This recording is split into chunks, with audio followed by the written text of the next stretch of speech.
glad to have you here at Anchor Bible School. We're excited about the potential that this school has for reaching the world. Not only because of the class, but because we taped this series and we want it to go to the world. And not only on the internet, but also on television broadcast. So we appreciate you being here. It's much easier to tape things with people than to do it in an empty studio. You know, it's difficult to get inspired when you don't have anybody to preach to except for empty chairs. So thank you for coming. We're going to continue studying this chart.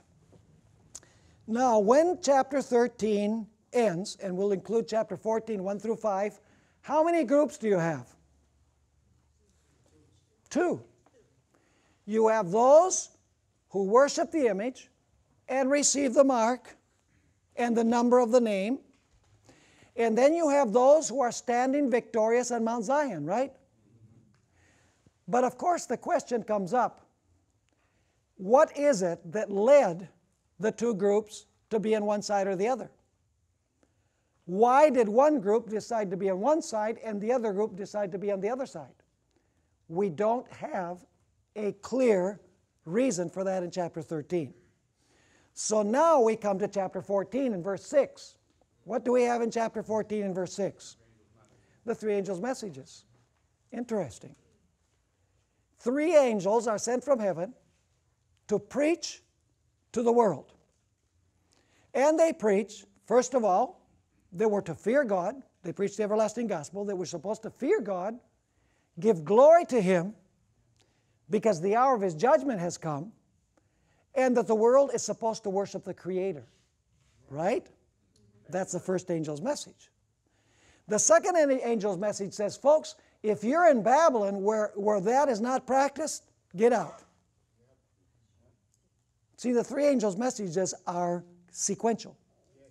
The first message says, hey, fear God, which incidentally is usually linked with keeping God's commandments. So, fear God, give glory to God, we're in the hour of His judgment, worship the Creator. And then the second angel says, if you're in Babylon where none of those things are done, she's fallen, come out. And then the third angel says, if you don't come out, if you receive the mark of the beast, if you worship the beast and his image, this is what is going to happen. The wrath of God will fall upon you. Do you see the sequence? And so the three angels' messages have the purpose of polarizing the world, dividing the world into two groups. In other words, ripening the world, if you please. And incidentally, the three angels' messages are accompanied by the latter rain. You know that the latter rain was what matured the harvest and ripened the harvest? Have you noticed what comes immediately after the three angels' message? Jesus is seen seated on a cloud. And there are two harvests that are ripe. Have you noticed that? There's first of all the harvest of the earth. That represents what group? The righteous. That's the first thing that Jesus does, is to separate the righteous. And incidentally, if I might say this, we've usually applied Jesus sitting on the cloud as the Son of Man and having a sickle in His hand. We usually have applied that to the second coming, but technically it's referring to the conclusion of the judgment. Because the harvest is separated before Jesus comes. And Ellen White understands it that way.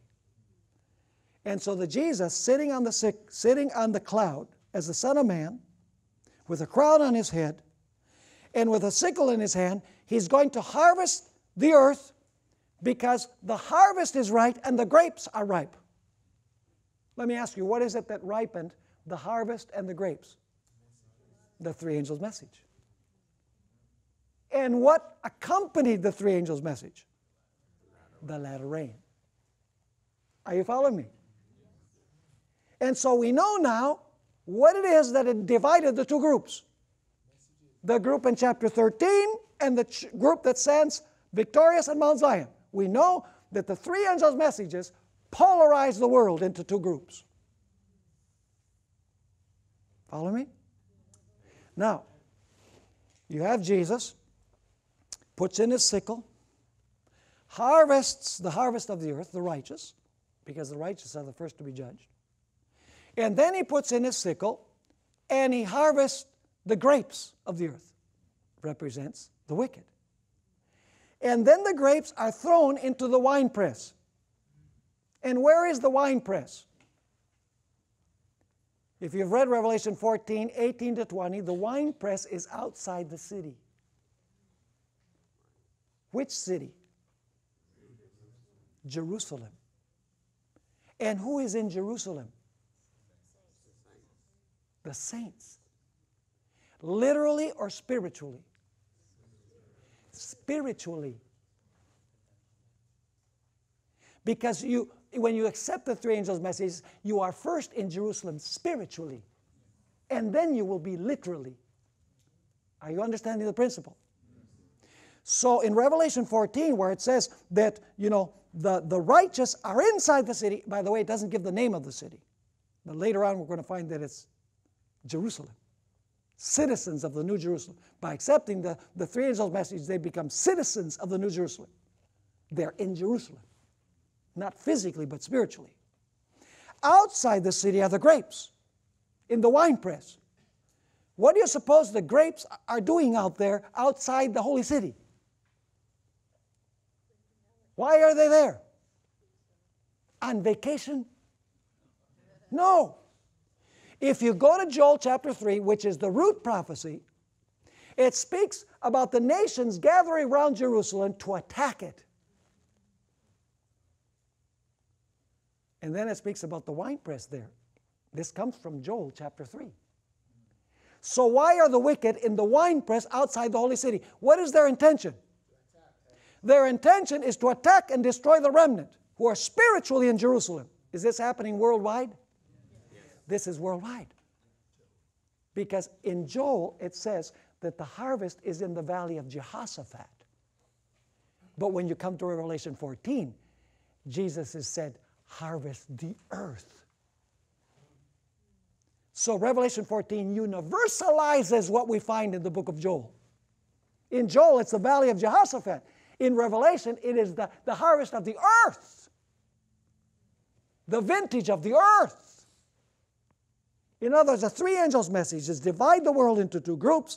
God's people are safe and sound in spiritual Jerusalem, and the wicked are in the winepress, gathered to attack the city.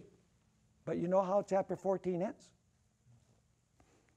It speaks mysteriously about some horses that trample the winepress. Interesting. And the blood splatters up to the horses' bridles. This, folks, is symbolic language. Because we're not talking about literal grapes. Now, why the winepress? You know what a winepress is? A winepress, at least the way it used to be in Italy, is that they would put all the grapes into a big tub, and then people would get in with bare feet and they would trample upon the grapes to make wine. See, now you will not feel tempted to drink wine anymore. Of course, wine isn't made that way, but that's the way. In some places in Italy, it's still done that way. I understand. Rosanna is from Italy, and I see her saying yes. And what happens when you're trampling the grapes? What happens with your clothing? They are splattered. And what does the wine look like? Blood. Now let me ask you, who is riding those horses that trample the winepress and the blood splatters up to the horses' bridles? You don't know until you get to Revelation 19, where it speaks about Jesus sitting on a white horse, and the armies of heaven are coming with him, and his garments are stained in blood. That is not his own blood, but it is the blood of the wicked, because it says that he comes to trample the winepress. Are you with me? So what happens when the wicked are gathered around God's people to destroy God's people who are in spiritual Jerusalem? Those who have received the mark of the beast, who worship the beast, who worship the image of the beast, who receive the number of the beast. They're going to gather around God's people, according to the book of Revelation, with the intention of destroying them. But when they're about to destroy them, Jesus and the armies of heaven will come from heaven, and they will trample the winepress and deliver God's people. Amen. So let me ask you, does Revelation 14 end with the final crisis of God's people? It does. With the two groups? Yes. And then you have, do you see there Revelation 15, 2 through 4 on the right-hand side? That's the climax. The question is, was anybody victorious over the beast, over his image, over his mark, and over the number of his name? See, it reaches the same climax that chapter 13 reached. Are you with me? See, it takes you all the way to the climax, and then John says, inspired by the Spirit, now wait a minute, I still have some things to tell you about what happened before. So let's read Revelation 15 and verses 2 through 4. Revelation chapter 15 and verses 2 through 4. It says there, and I saw something like a sea of glass mingled with fire, and those who have the victory over the beast, over his image, over his mark, and over the number of his name. Is that in the third angel's message? A warning about all that? Of course, it's in the third angel's message. Are there a group that are victorious? Yes. Where are they standing? They're standing on the sea of glass, having what? Harps of God. And what do they sing? The song of Moses, the servant of God, and the song of the Lamb, saying. Now let me ask you, is that the same group that we saw in Revelation 14, 1 through 5? Yes or no? Yes. So in other words, they're going to stand victorious twice, right? No. It's the same victory dance. But what has happened? What John has done, he's taken us all the way to the end, Revelation 14, 1 to 5. And then he's going to tell us, hey, I want to tell you how those people got onto Mount Zion. And I want to tell you what happened with those who worship the beast in his image. So then he takes you back to the three angels' message. He says, this is what divided the earth into two groups. The three angels' message made some people mad at them, and other people accepted them. And those who got angry, they received the mark of the beast and worshiped the beast and received the and the image of the beast. Whereas those others, they gained the victory over the beast, over his image, over his mark, and over the number of his name. Are you following me? And so then Revelation 15, it takes you, as we're going to notice in a few moments, 15, 2 to 4, that's the climax of chapter 14. In other words, verses 2 through 4 of chapter 15 really belongs with chapter 14. It's the climax of chapter 14. Now, John is going to tell you, inspired by God's Spirit, he's going to say, now wait a minute. I still have a few things to tell you about things that happened before they stood victorious. So now he's going to go back and he's going to describe the close of probation. Is he taking you further forward? Do you see the chart there? Yeah. See, Revelation 12 has the whole picture. 13 begins with the Old Testament. 14 takes you to the time when the three angels' messages begin to be proclaimed, all the way to the victorious group. Chapter 15 takes you back. Let me ask you, will God's people stand on Mount Zion before the close of probation? No. Of course not. So chapter 15 is going to take you to the time when probation closed. It's taking you back to when the moment when the three angels' messages end. And as we already studied, the temple is filled with smoke. The temple being what? The most holy place. And no one can what? No one can enter. Let me ask you, has probation closed at this point? Have the three angels' messages done their work and divided the whole world into two groups? Yes. So you see, do you see it's taking you a little bit further forward? The three angels have finished their message. Isn't this fascinating? How when you understand the structure, you know exactly where to fit everything.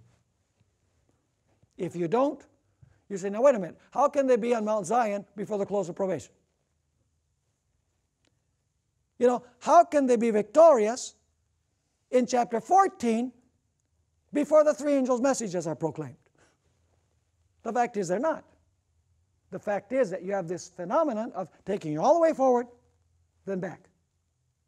Then forward and not as far back. And then forward and not quite as far back. Until finally, when you get to the last part of the book, the first stages are totally forgotten. So in chapter 15, takes you to the moment when the three angels' messages end. Is that clear? Yes. And then the next chapter, chapter 16,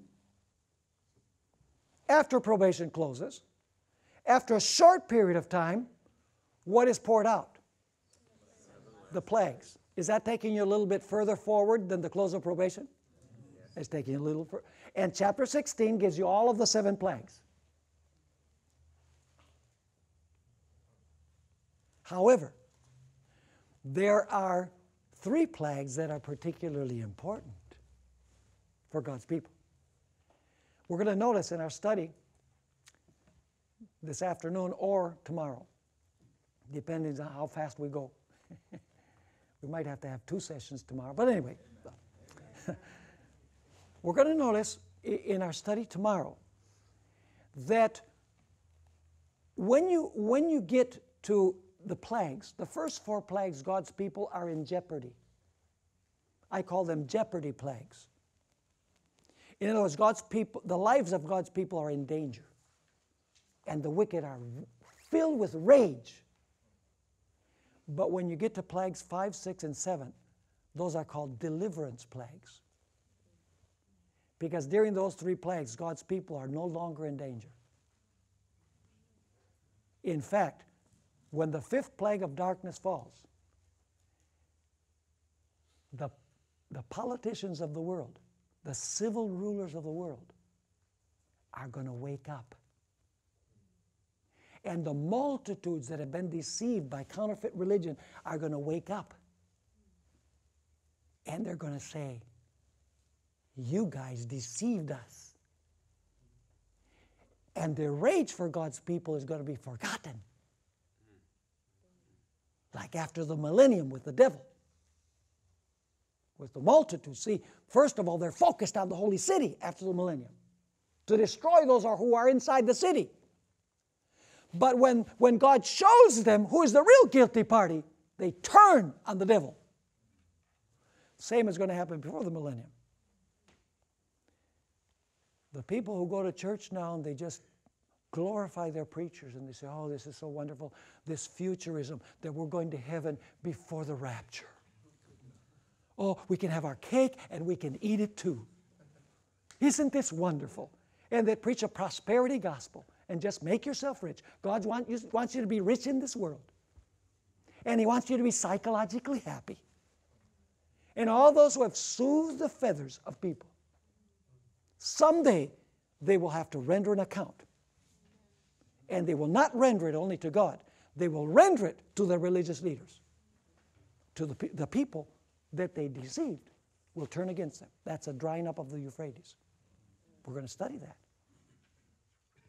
Are you catching the picture? It's a serious thing to be a preacher.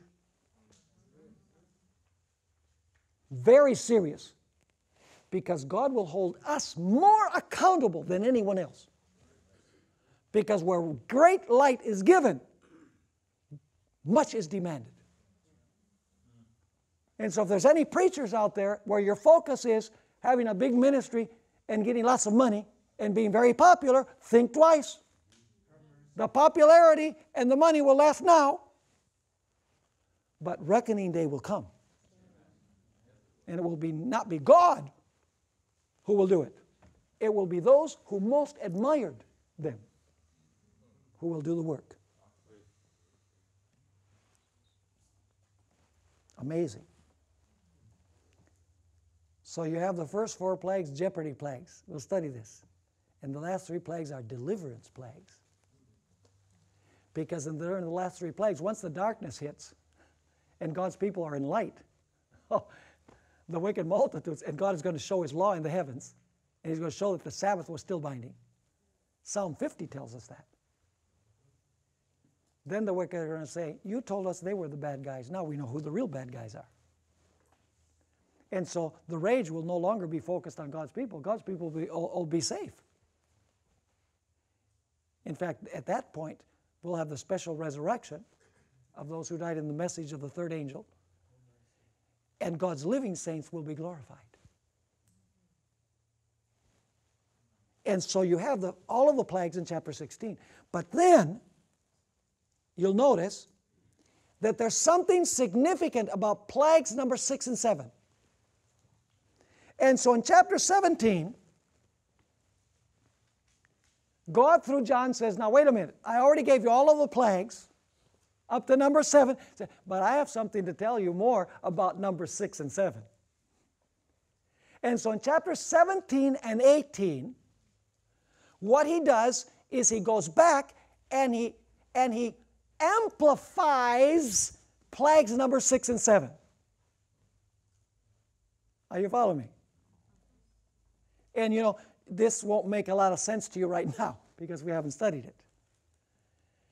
But in Revelation 17, he's going to actually explain the moment when the waters are dried up on the harlot. That's plague number 6. And when the kings turn against the harlot, it says the kings that cooperated with the harlot, they will hate the harlot. And they will make her desolate and naked.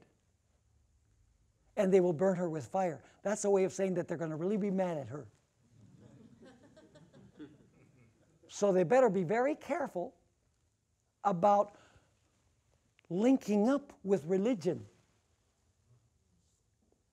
Because it will be a serious matter, a serious thing. And so in chapter 17, you have an amplification of the 6th and 7th plagues. And then God in His mercy, do you notice there where it says 18, 1 through 5, flashback warning? After describing plagues number 6 and 7 from a religious political perspective in chapter 17, and from a religious economic perspective in chapter 18, because chapter 18 emphasizes commerce. Chapter 17 emphasizes religion. Are you following me?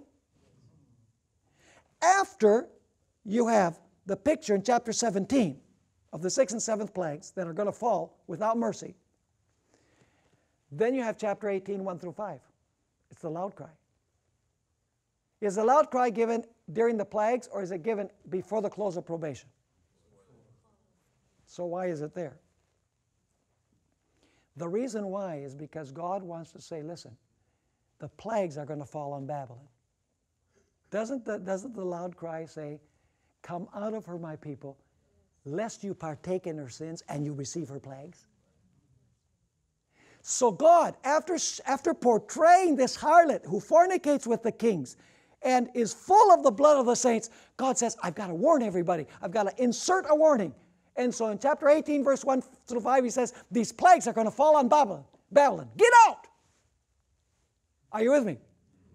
It takes you back to warn people that when these plagues come, make sure you're not there. Because those plagues are going to fall upon Babylon. Is that making sense? And then you come to chapter 18 and verses 6 through 24. This is the fall of Babylon from an economic perspective. See, we live in a world We live in a world where we have a global economy. And someday that global economy, that Babylonian economy, is going to collapse. And that is portrayed in Revelation 18. The demise of the union of church and state is portrayed in chapter 17. The demise of the global economic system is in chapter 18. And then, this is interesting, after chapter 18 you have the global collapse of the economy. Do you notice to the right-hand side of the line there, 19, 1 through 10? God's people are in heaven again. Now we've got a problem. How can God's people be in heaven in chapter 19, verses 1 through 10, if Jesus doesn't come on the white horse until Revelation 19, 11 to 21? Are you understanding my question? The second coming is in Revelation 19, 11 to 21. But God's people are in heaven in verses 1 through 10. So how can they be in heaven before the seventh plague? The answer is very simple, folks. Revelation 19, 1 through 10 is the climax of chapter 18. When everything collapses, after that God will have a people who stand victorious with Him. But then John says, now wait a minute, wait. I still have to tell you something about the seventh plague, which, by the way, is the second coming of Jesus. And so then, in chapter 19, 11 to 21, he takes you back to describe the second coming of Christ, coming on a white horse with the armies of heaven. Is that making sense to you? It's amazing. And do you know where I got the idea to study this structure this way? From the Spirit of Prophecy. Because Ellen White, I don't think Ellen White sat down to do this. I don't know of any chart that she had. But I'll tell you one thing, the Holy Spirit told her exactly how to put it in order. Amen. And when you read the book Great Controversy, folks, it is amazing. There's nil possibility that someone with a two and a half year primary education could have put things in the order that they are in the book Great Controversy. It's spectacular. And I tell you, as one that has really studied it. And yet people today, they say, oh, don't give out the Great Controversy because it might offend someone.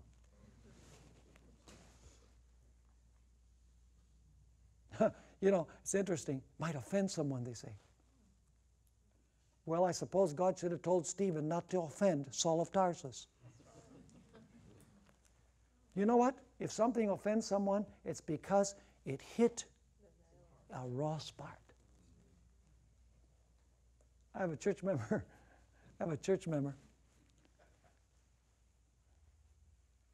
who really got angry at me when I preached the Genesis series the first time. She came with her husband. She was a Roman Catholic.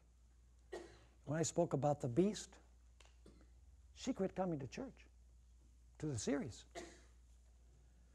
And she would come once in a while on Sabbath, but she looked at me. I mean, if looks could kill, I'd be dead right now. She was not a happy camper. And so some members were saying, Pastor Bohr, see, you shouldn't have spoken so strongly. And I don't think I was obnoxious. I just presented the biblical evidence. She wasn't happy. But the Holy Spirit put it in there. And it worked on her. And to make a long story short, today, she's one of the most active members at Fresno Central Church. And you know what?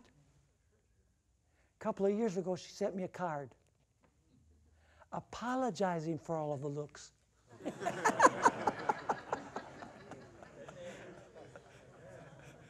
Praise the Lord. And thanking me for preaching that sermon. So just because something makes people mad doesn't mean that it's all bad. Because Stephen made a lot of people mad. But the result was the Apostle Paul. Plant the seed and let God do the work.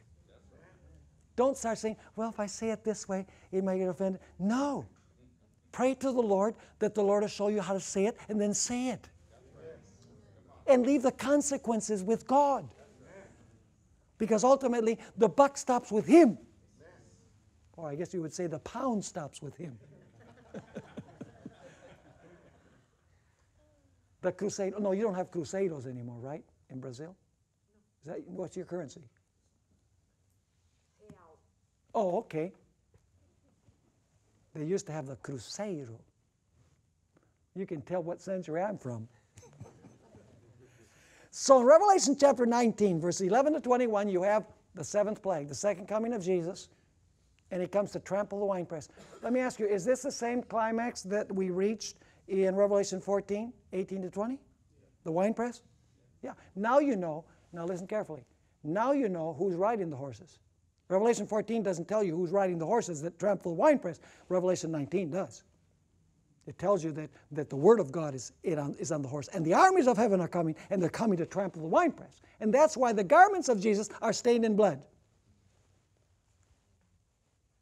And then you come to the right-hand side of the line. At the very top of the chart. See, you have these four perspectives, right? That we studied today. What is the first perspective on the extreme right-hand side? Satan and the earth. And then you have Revelation 21 and 2, events at the beginning of the millennium. 20 verse 3, the first half of the verse, during. 20 verse 3, the last half of the verse, after. Before, during, and after. And the perspective is Satan and the earth. Then you have the view of the saints. Chapter 20, verse 4, the beginning. Chapter 20, verses 5 and 6, during. And chapter 27 through 10, after. Then, even though it's not there, you have a view of the wicked. In that blank space, you want to put wicked there. Revelation 20:11 has the beginning. Remember the white throne? Revelation 20:12 is during, the dead standing before God. And Revelation 20 verse 13 through 21 verse 1, after.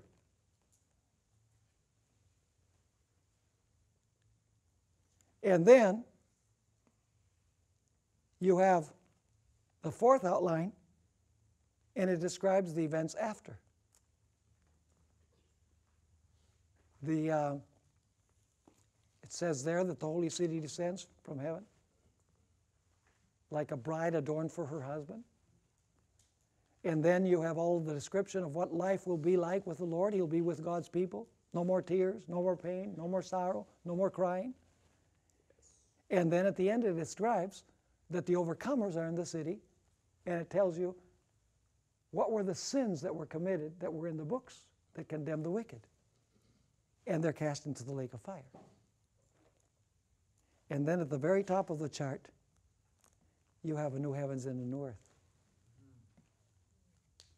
So what has Revelation 12 through chapter 22 done? It has taken you through the broad sweep of salvation history, from the times of Babylon all the way to the new heavens and the new earth. Step by step. It's amazing. Now, let's go to Revelation 11:18. We're finished with the chart. Took us 1.5 classes to do the chart. Revelation 11:18, in our remaining time.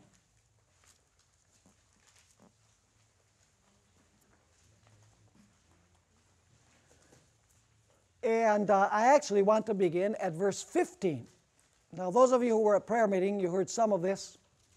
You received the handout. So this will be review for you. But I want to give you another example of the importance of understanding the literary structure.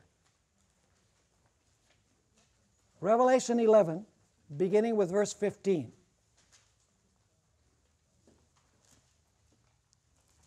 You're acquainted with the 7 trumpets, right? The 7th in the series takes you to the time of the coming of Jesus. Right? When the 7th trumpet sounds, Jesus takes over the kingdom. Let's read it. Then the 7th angel sounded, and there were loud voices in heaven saying, the kingdoms of this world have become the kingdoms of our Lord and of His Christ, and He shall reign forever and ever. Is that the time when Jesus comes to take over the kingdom? Yeah. 7th trumpet. Verse 16. And the 24 elders who sat before God on their thrones fell on their faces and worshiped God, saying, we give you thanks, O Lord God Almighty, the one who is, and who was, and who is to come. Now listen to the tense of the verb. Because you have taken your great power and reigned. So does Jesus, along with His Father, take over the kingdoms of this world and reign at the moment of the 7th trumpet? Yes. That's the second coming of Jesus. Now, yesterday we studied that shortly before the 7th trumpet sounds, what's going to happen? The mystery of God is going to be finished. What is the mystery of God? It's the preaching of the gospel. In the end time, it's the preaching of the 3 angels' messages. So shortly before the 7th trumpet sounds, which is the 7th trumpet is the second coming of Jesus, the mystery of God is going to be finished. No one knows how long before, because we have no more time prophecies. The mystery of God will be finished. Probation will close. In Revelation 15, it's explained by saying that the temple in heaven is opened to let the plague angels out. The temple is filled with smoke. Nobody can go in anymore. Probation is closed. But listen carefully. After probation closes, you're still going to be on earth for the plagues. So there's a period between the close of probation and the second coming of Christ. Now, let's go to verse 18. Verse 18. This verse actually gives you the summary of the rest of Revelation. This verse is not the conclusion of the 7th trumpet. This verse is going to take you back, and it's going to tell you the events that took place from the times that the nations were getting angry till after the millennium. Now notice that there are 5 events in this verse, and it summarizes or sketches the last half of Revelation. It is the outline of the last half of Revelation. What is the first event here? The nations were angry. The nations were angry. Is that talking about something that happens before the close of probation or after the close of probation? Before. It's before. You say, how do you know that? Well, you know, it's interesting that that word angry that is used there is used in only one other verse in Revelation. Revelation 12:17. In Revelation, there are other words for angry. But this word in Revelation 11:18 is used in only one other verse.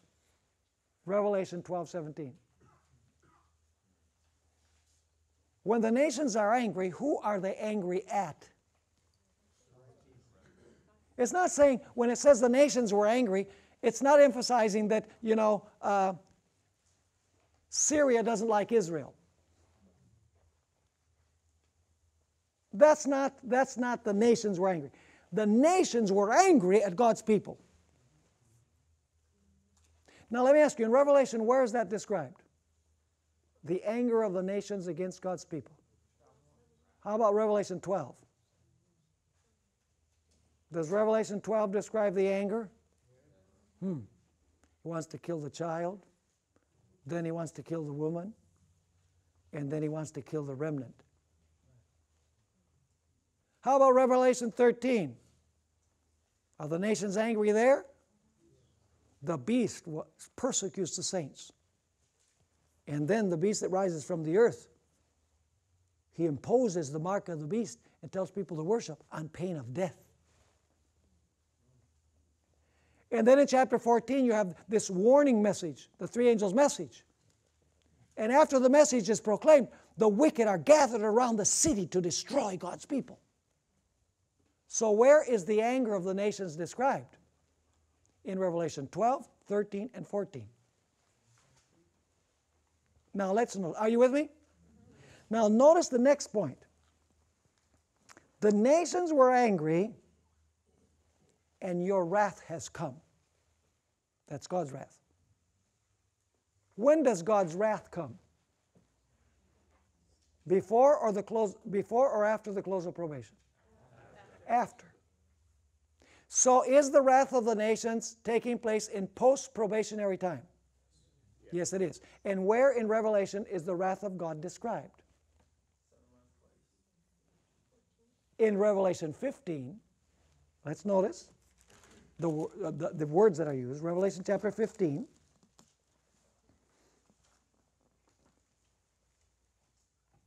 And verse 1. And by the way, verse 1 is kind of like a parenthetical statement. It says, "Then I saw another sign in heaven, great and marvelous, 7 angels having the 7 plagues, for in them the wrath of God is complete." So when is the wrath of God poured out? In the plagues. Right? So probation closes in chapter 15.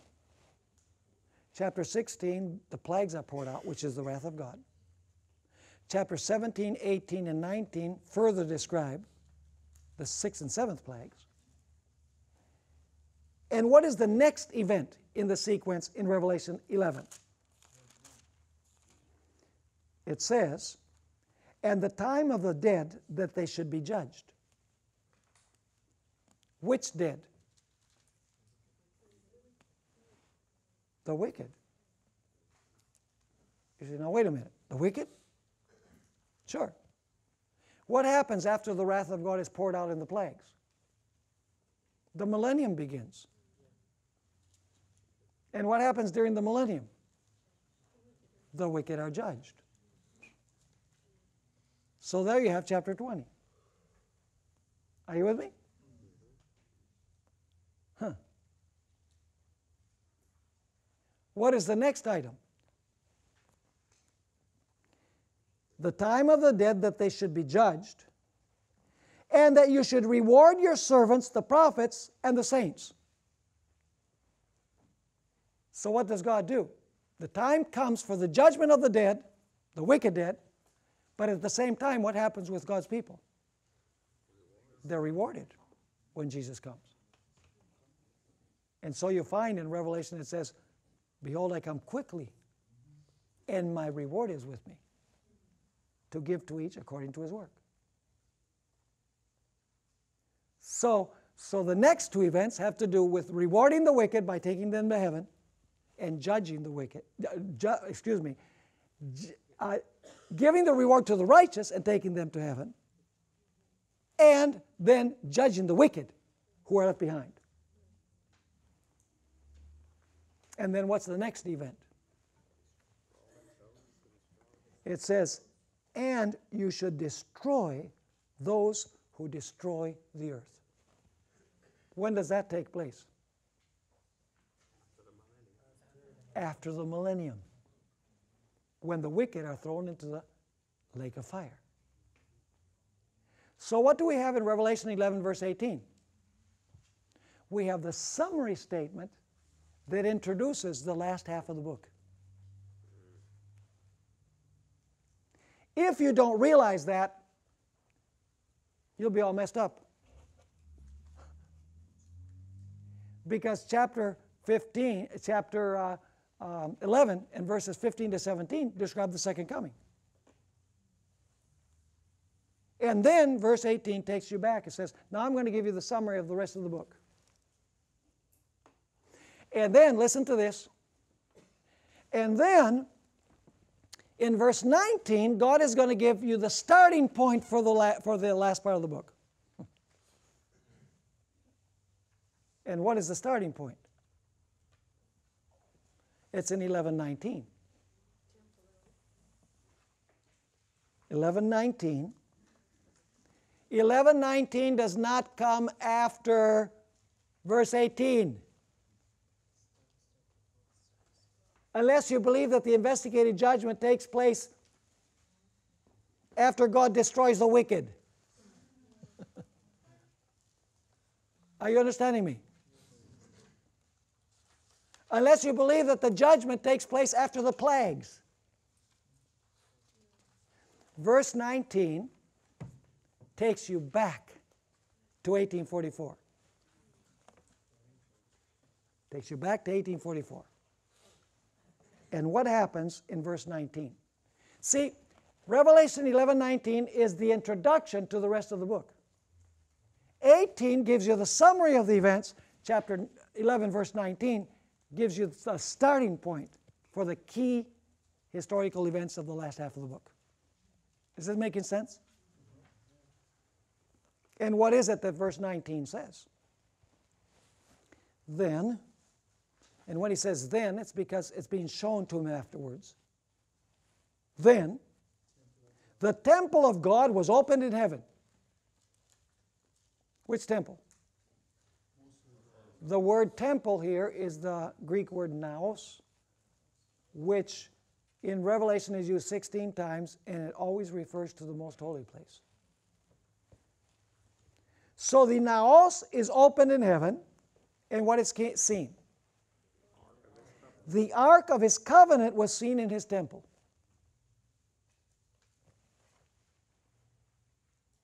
So, when the ark of the covenant is seen, is it still possible to be saved? Does God want his people to enter the temple if the temple is open and the ark is seen? Yes. What does God want us to see when he shows the ark of the covenant? Let me ask, when was the ark of the covenant seen in the religion of Israel? On the Day of Atonement. Do you know what the purpose of the Day of Atonement was? To divide humanity into two groups. Right? The Day of Atonement was to separate the righteous from the wicked. So what is the starting point for the last half of the book of Revelation? The opening of the heavenly temple to judge the world, to determine who is on one side and who is on the other side. And so it says, then the temple of God was open in heaven, the ark of his covenant was seen in his temple, that is in the most holy place, and there were lightnings, noises, thunderings, an earthquake, and great hail. And incidentally, verse 19, as we noticed in a previous study, gives you the beginning and the ending point.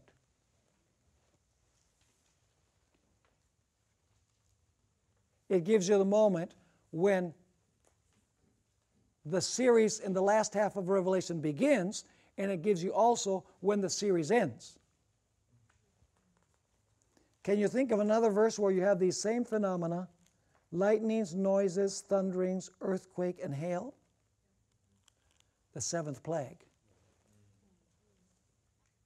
So this verse gives you the starting point and the ending point. Let's just read that verse, Revelation 16 and verse 17.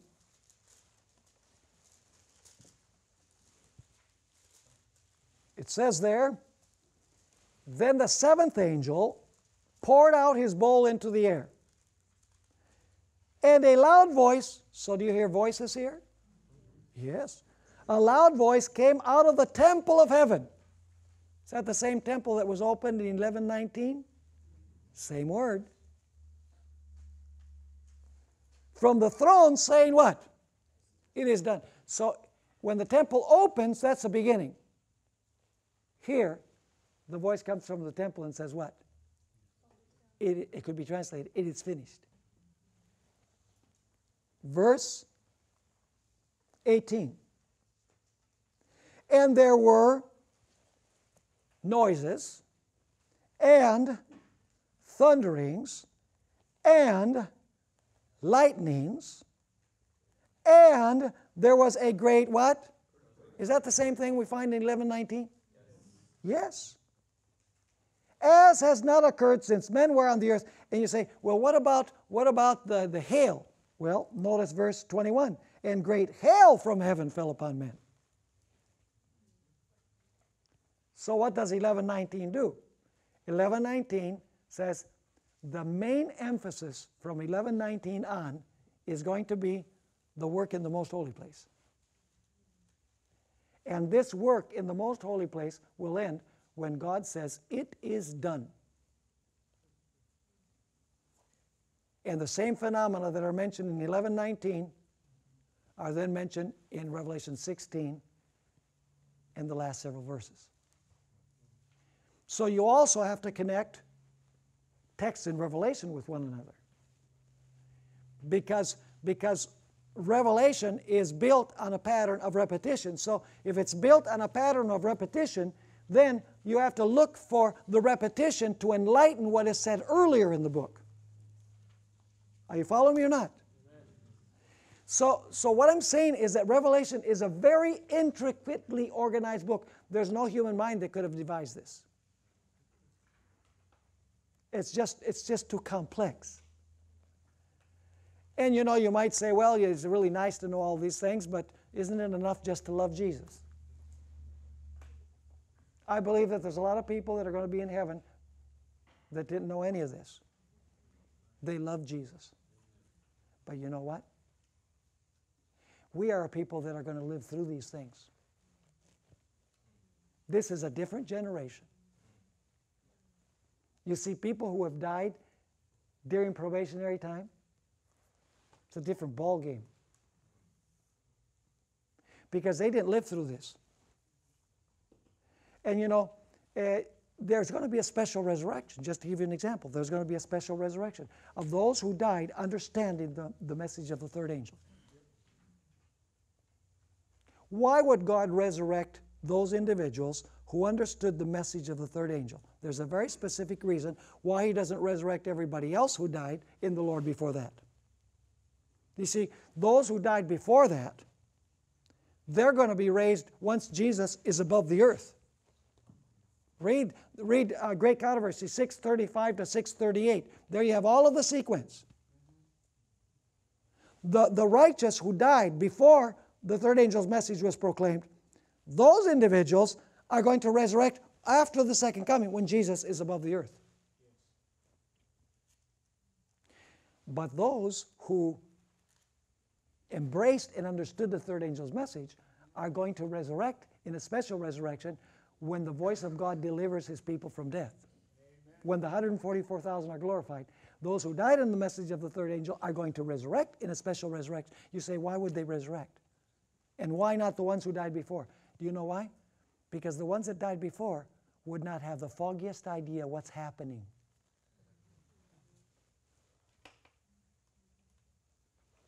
Right? Because listen folks, when they resurrect, there's still going to be some events. The 5th, 6th, and 7th plagues are going to be happening. And they didn't understand any of this. So if God resurrected them, they would resurrect with, what's all this?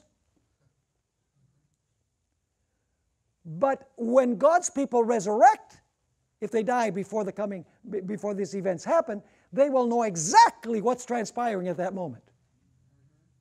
That's why God resurrects them. Because they understood, even though they died before, they understood everything involved in the last half of Revelation. And they will stand with the 144,000 and understand exactly what is happening. Is that making sense?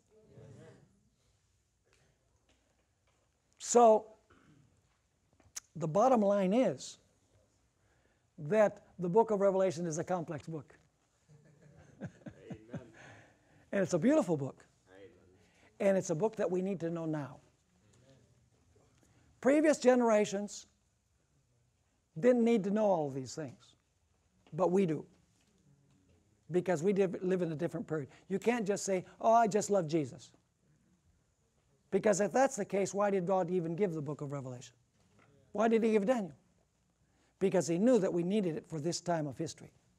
And that's why the devil has distracted the church and saying, no, just preach that Jesus loves you. This I know, for the Bible tells me so. And no, don't talk about prophecy. Don't use Ellen White. Don't scare people. Just preach to me from the Gospels. It's all going on. Seventh-day evangelicals. Because we've gone astray from our sanctuary message, and we've gone astray from our prophetic message. And believe me, folks, our sanctuary message and our prophetic message has power. Because both of those things are the worldview of the Adventist church. It brings everything together in a whole. And when people see the whole, they say, this makes sense. Now I understand everything. There are no loose ends. I understand how everything fits together when they see Adventism, as it truly is. And people are looking for a worldview that makes sense. Because there's so much senselessness going around. People want something that gives meaning, something that gives structure to their life, something that gives hope to their future. And Revelation is a revelation of hope. A revelation of hope.